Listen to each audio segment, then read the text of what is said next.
strengthen the competitiveness of Ethiopian textile and clothing industry, to increase the demands for labor in the sector, and improve working conditions as well as to address international customers in Germany and Europe.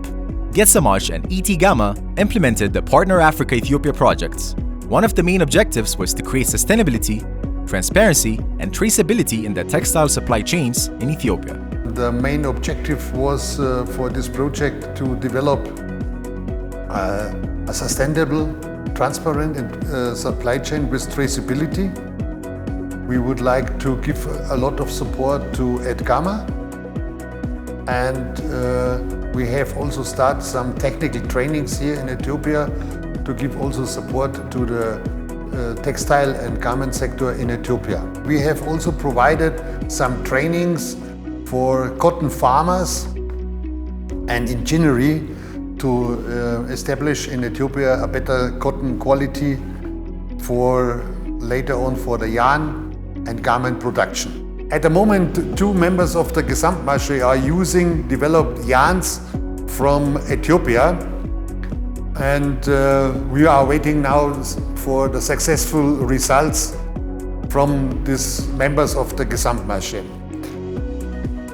Secondly, it was demonstrated that it's possible, in case they use very good cotton, with the opportunities in Ethiopia, that finally they can develop fabrics, yarns and garments with international standards in Ethiopia.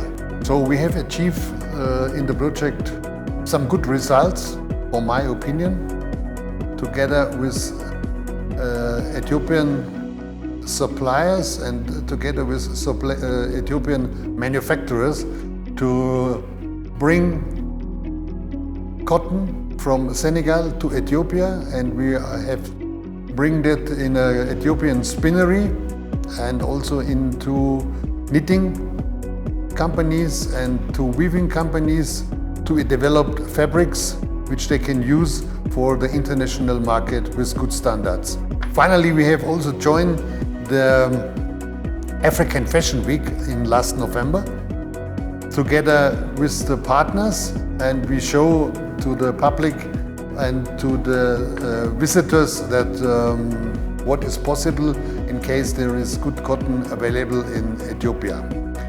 The background also for this pilot project together with the Senegal cotton was also to show the people in Pan-African trading business could work.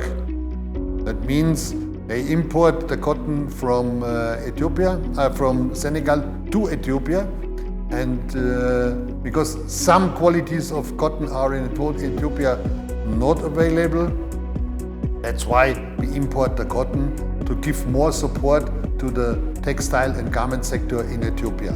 Finally, all stakeholders come to the result that the project and the aim of the project was being good. It shows that it's possible to work very well together with the Ethiopian textile and garment sector, and there is a good opportunity even for German buyers that they come to Ethiopia and try to start some business with Ethiopian suppliers. Ethiopia was first established in 2003 with only 14 textile and garment manufacturers. Now we represent more than 200 textile and garment manufacturers, representing both local and foreign direct investment. The objective of Ethiopia is to represent the interests of its members in the areas of capacity building, market linkage, investment promotion, and policy advocacy. There is currently a pilot project under implementation. It is called Cotton Taste Project. There have been 2 factories currently benefiting from the program, Kombolcha Textile and Yirgalem Textile. Cotton was imported with support from the Partner Africa project from Senegal, organic certified cotton. So this cotton is now produced in Kombolcha Textile and Yirgalem Textile. This project is supported with financial support from German Ministry of Economic Cooperation and Development and SEQA, and jointly implemented with Confederation of German Knitting Industry, Gesamtmasche. ይህ ፕሮጀክት እንደሚታወቀው በጀርመን ኢኮኖሚክ ትብብር እና ልማት ሚኒስቴር ፈንድ የተደረገ ነው። ፕሮጀክቱም ረን የሚደረገው የሚካሄደው በሴካዋ የሚባል ፕሮጀክት ነው። ፕሮጀክቱ ለኛ በሾርት ተርም ኤክስፐርት STE በሚባል እኛ እየሰራ ነው። የፕሮጀክቱ ዋና ዓላማ ምንድነው? ፕሮጀክቱ እንደሚታወቀው ኢትዮጵያ ውስጥ ጥጥ በስፋት ይመረታል። በሚመረትበት ጊዜ አብዛኛውን ገዢዎች የሚፈልጉትን ጨርቃ ጨርቅ ፋብሪካዎች የሚፈልጉትን ጥራት ስለማያሟላ ያንን ጥራት ማሟላት በሚችልበት አግባብ ለጥጥ አምራቾች ስልጠና ለመስጠትና ጥራቱን ለማሻሻል ታስቦ ፈንድ የተደረገ ድጋፍ የተደረገ ፕሮጀክት ነው። ሳትሉ ከታች ዝቅ ብላችሁ ጥጡን ስትለቅሙ እንደ አርጋችሁ ነው። ከታች ነው የሚጀምረው። ከታች እንዲለቅማችሁ ስትመጡ ምናልባት ቆሻሻ ከሱ ጋር ሊገጥም ይችላል። እንዲህ ወደዚህ ከወሰዳችሁ ኋላ አባራ ያለውንም በሆነ ቆሻሻ በሱ ውስጥ ካል እንግዲህ ይሄን በጥጥ ማምረት ላይ ከዚህ በፊት ያለን ግንዛቤ በጣም ትንሽ ነበር፣ ጥቂት ነው፣ አናውቀውም። እንደዚህ አሁን በስልጠና ስናየው ብዙ ፕሮሰስ ብዙ ዋጋ መክፈል እንዳለብን አልተረዳንም። በትንሽ ማሳ በግማሽ ሄክታር በግማሽ ጥማድ ትንሽ ሰርተን ተጨማሪ ገቢ እያገኘን ነበር። ከሌሎች ሰብሎች ጋር አሰባጥረን ነው የምንዘራው። በዚህ ሁኔታ ብዙ ውጤታማ አልሆነ። አንዳንድ ጊዜ እንዲሁም የገበያ የዋጋ መውረድ በጣም መሃል ላይ እንዲሁም የጥጥ ምርት ተዳክመው ነበር። ከዚህ የተነሳ ድሮ ጥጥ የምናመርተውን ማሳ ወደ ሌላ ሰብል ሙዝ በመትከል ሌላ ምርቶችን ማልማት ጀምረን ነበር። ይሄ ደግሞ አሁን በስልጠናው ስናገኝ ጥራቱ የጎደለ ምርት ለካ ወደ ዓለም ገበያ እየሄደ ገበያውን እንዳበላሸብን ከስልጠናው ግንዛቤ ይዘናል።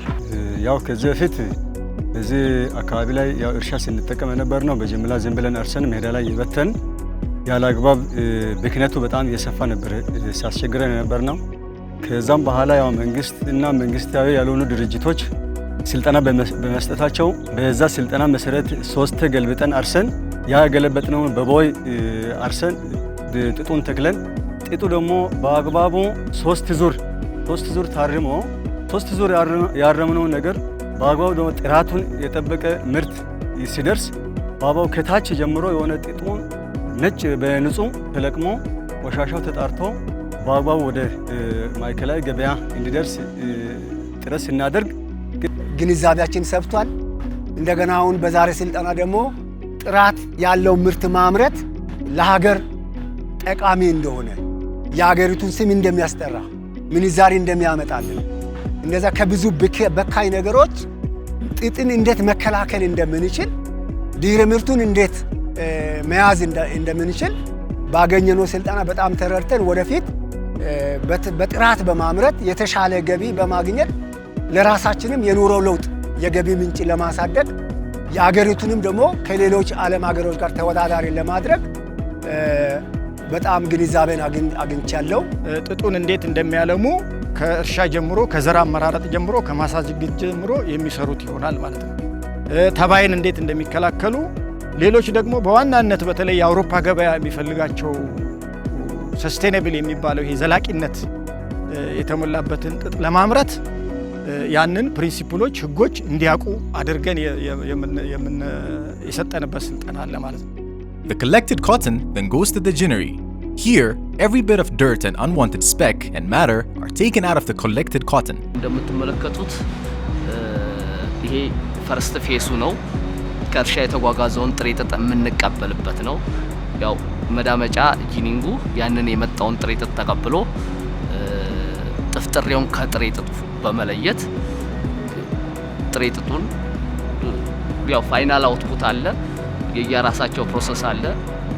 ያ ሁሉ ከተጠናቀቀ በኋላ ያ የተዳመጠው ሊንት ኮተን ወይም ባዘቶ ብንለው ወደ ቴክስታይሎች ይሄዳል። ይሄቺ ከውስጧ የምትወጣዋ ደግሞ ጥፍጥሬ የምትባለዋ ወደ ተለያዩ የዘይት ፋብሪካዎች። It is now time for the clean cotton to be turned into yarn, which makes fabrics and clothes. ኮምቦልቻ ጨርቃጨርቅ በ1978 ዓመተ ምህረት ነው የተቋቋመው። ከ1500 ሰራተኛ በላይ ያስተዳድራል። ኮምቦልቻ ጨርቃጨርቅ ኢንቴግሬትድ ቴክስታይል ሚል ነው። ፈትል፣ ሽመና፣ ፕሮሰስ እና ጋርመንት አለው። ኮምቦልቻ ጨርቃጨርቅ ኤክስፖርት ኦሪየንትድ የሆነ ድርጅት ነው። አብዛኛው ምርቶቹን ኤክስፖርት የሚያደርገው መዳረሻ ሀገራችን በአብዛኛው ጣሊያን ነው። ከረንትሊ አሁን ወደ ጀርመን ገበያ ለመግባት ጥረት እያደረግን ነው። እኛ የምንሰራው ኢንቫይሮንመንታሊ ፍሬንድሊ ነው። አካባቢን በማይበክል ሁኔታ ነው ስራዎቻችን የምንሰራው። የራሳችን የሆነ ዌስት ዋተር ትሪትመንት ፕላንት አለን። ማንኛውም ዌስት ትሪት ተደርጎ ነው ታክሞ ነው የሚለቀቀው። የአካባቢ የሚበክልበት ምንም አይነት ሁኔታ የለም። አሁን ላይ ከጀርመን ኔትድ አሶሲዬሽን ጋር የኢትዮጵያ ጨርቃጨርቅና ጋርመንት ማህበር ባላቸው ስምምነት ከጀርመን አምራቾች ጋር የጠበቀ ግንኙነት እየተፈጠረ ነው። በዚህም የገበያ ትስስር ለመፍጠር ኮምቦልቻ ጨርቃጨርቅ ባለፈው 25 ቶን ማለት 250 ኩንታል ጥጥ ከሴኔጋል በድጋፍ አግኝተናል። ይህንን ጥጥ በአሁኑ ሰዓት እየተመረተ ሳምፕል ወደ ጀርመን ባየሮች እየተላከ ነው። እዚህም ሀገር ላይ ኒትድ ፋብሪክ ለሚያመርቱ ፋብሪካዎች እንደ ይርጋለም ለመሳሰሉት ክር ልከናል። ጨርቁ ተመርቶ እሱም ወደ ጀርመን እየተላከ ያለበት ሁኔታ ነው። እኛ ጋር የተለያየ ካውንት ያላቸው ክሮች ተመርተው ወደ ጀርመን ተልከዋል። ደንበኞቹ የእኛን የጥራት ሁኔታ አይተው ካረጋገጡ በቅርብ ቀን ገበያ እንጀምራለን ማለት ነው። አሁን እየተሰራ ያለው ትሬኒንግ ይሰጣል። በዚህ የተለያየ ካፓሲቲ ቢልዲንግ ስልጠናዎች ተሰጥቷል። እዛ እየተሳተፍን ነው። በዛም ሰራተኞቻችን ካምፓኒም ተጠቃሚ ነው።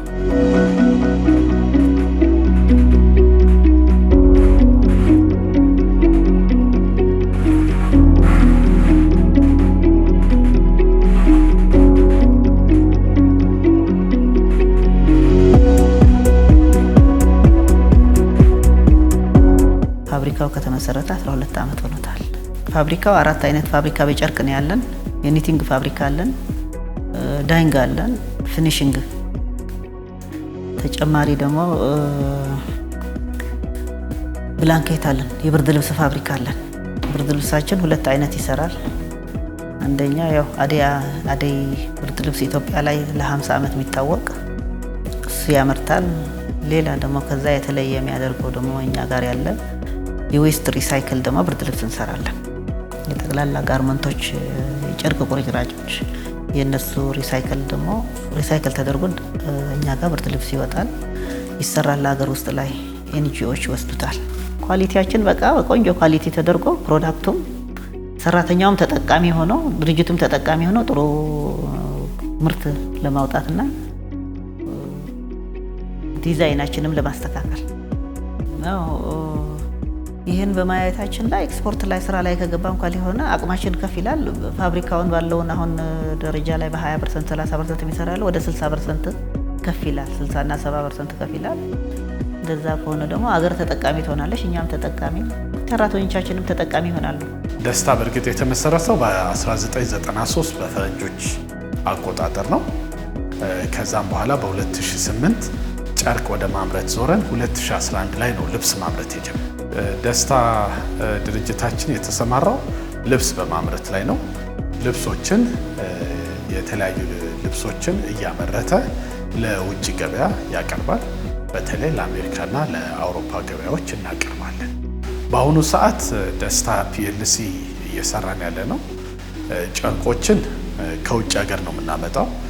ከተለያዩ ሀገራት ከሩቅ ምስራቅ እንደ ፓኪስታን፣ ህንድ የመሳሰሉት ሀገሮች፣ ቻይና፣ ታይዋን ጨርቆችን እናመጣና እዚህ ሀገር አስገብተን ልብሶችን እንቆርጠዋለን። ጨርቁ ከተቆረጠ በኋላ ያው ወደ ስፌት ይገባል። ስፌት ላይ ኳሊቲው ታይቶ ወደ ፊኒሺንግ ይገባል። ፊኒሺንግ ላይ ታይቶ ተተኩሶ በካርቶን ከታሸገ በኋላ በኮንቴነር ወደ ውጭ ይሄዳል ማለት ነው። አዎ በቅርብ ጊዜ ያው ከጀርመን ኒቲንግ አሶሲዬሽን ጋር በመሆን ጂአይዜድ ያዘጋጀልን ዝግጅት የተለያዩ የአውሮፓ ገዢዎች ምን ፍላጎት አላቸው፣ ምን ማሟላት አለብን፣ በሰስቴናቢሊቲ ደረጃስ ምን ልናሟላ እንችላለን የሚሉት ነገሮች ሄደንም በማየት እዚህም ካፓሲቲያችንን በማሳደግ የበለጠ እንድንቀጥልበትና ለውጪ ገዢዎቻችን ምርታማነታችንን አሳይተን በኳሊቲ በብዛትም ደረጃ ጥራትም ብቻ ሳይሆን ብዛትም የሆነ አምርተን ለመላክ የሚያስችል አቅማችን ለማሳደግ በምናደርገው ጥረት እዛ ላይ ውይይት ላይ ነን ያለነው። ወደ ተግባር ለመግባት ጨርቆችን ጥጥ አገር ውስጥ እንዴት ይመረታል ይገኛል በሚለው ታይቶ ጨርቅ ተገኝቶ አምርተን ለመላክ ጥሩ እቅድ ይዘናል ማለት ነው። ድርጅታችን አቅሙን በሚያሟላበት ጊዜና የተጠበቀበትን ኳሊቲ ካመረተ የገበያ ትስስሮችን ከአውሮፓውያን ገዢዎች ጋር እንዲፈጠር ይሄ ፕሮጀክት ዓላማ ያደርጋል። ይህ ደግሞ የሰራተኛ ቅጥራችንን ሊያሳድግ ያሉንን ሰራተኞች የበለጠ ለማስፋት እንችላለን ማለት ነው። ከዚህ አኳያ በዋነኛነት ለእርሻዎቹ እና ለጥጥ አልሚዎቹ ሲሰጥ የነበረው ስልጠና የዘላቂነት የጥጥ አመራረት መርህ ወይም ደግሞ ሰስቴናብል ኮተን ፕሮዳክሽን ጽንሰ ሀሳቡ ክራይቴሪያዎችና ፕሪንሲፕሎቹ ምንድናቸው የሚለውን ነገር በአግባቡ ተረድተው እንዲያመርቱ ማድረግ ነው። ከዚህ አኳያ በተባይ ቁጥጥር ረገድ የሰስቴናብል ኮተን ፕሮዳክሽን ምን መደረግ አለበት፣ ምን መደረግ የለበትም፣ የጉድ አግሮኖሚክ ፕራክቲስ ከመሬት ዝግጅት ጀምሮ ያለውን ጉዳይ መቼ ይዘራል፣ እንዴት ይዘራል የሚለውን ነገር የሰስቴናብል ክራይቴሪያና ፕሪንሲፕሎችን በአሟላ መልኩ እንዲያመርቱ የማገዝ ቴክኒካል ድጋፍ የመስጠት ስልጠና የመስጠት ጉዳዮች ናቸው። We hold international trade events here in Addis. The African Sourcing in Fashion Week is one of the Africa's largest international trade event. We collaborate with Trade and Fair Consulting Group of Messe Frankfurt to host this international trade event. In the past November, we had this event from 4th to 7th at Skylight Hotel, where more than 200 textile and garment manufacturers exhibited their products. Technology companies, accessory companies from 30 countries attended as exhibitors. So this is one of the biggest platform to create market linkage opportunity for our members. We also collaborate with different partners to mobilize members and attend international trade events abroad. So there are different marketing activities. One of the most important one is based on the organization of trade events. Now, the cotton from the plantation has turned into different kinds of clothes ready for both local and international markets. With partner Africa Ethiopia's intervention, the unexploited cotton and textile resources of Ethiopia is now on the rise and even reaching international market through both exporting the products and, most importantly, the opportunity the project provides for international companies to produce or invest sustainably and transparently. This project is directly supporting our office to build the capacity and also to capacitate us reach and provide income, provide service and generate income from it. In the last 3 years, we have been implementing the Gesamtmasche in collaboration with Ethiopia, the Ethiopian Garment Association, a project that improves and expands the capacity building of the Textile and Garment Association, Ethiopia. New services were also provided in the areas of technical training, communication, and PR procurement of cotton from national and international markets. Various online training modules were conducted with the Gesamtmasche through the Academy of the German textile machinery manufacturer Gross-Beckert.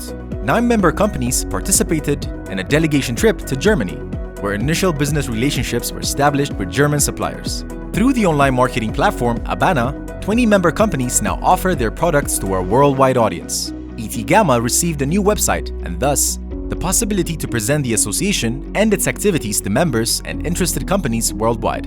With measures to improve cotton quality in cooperation with experts from ETIDI, Pan Ethiopia, and the long-term expert from Gesamtmasche, the project started at the first stage of the textile value chain in Ethiopia.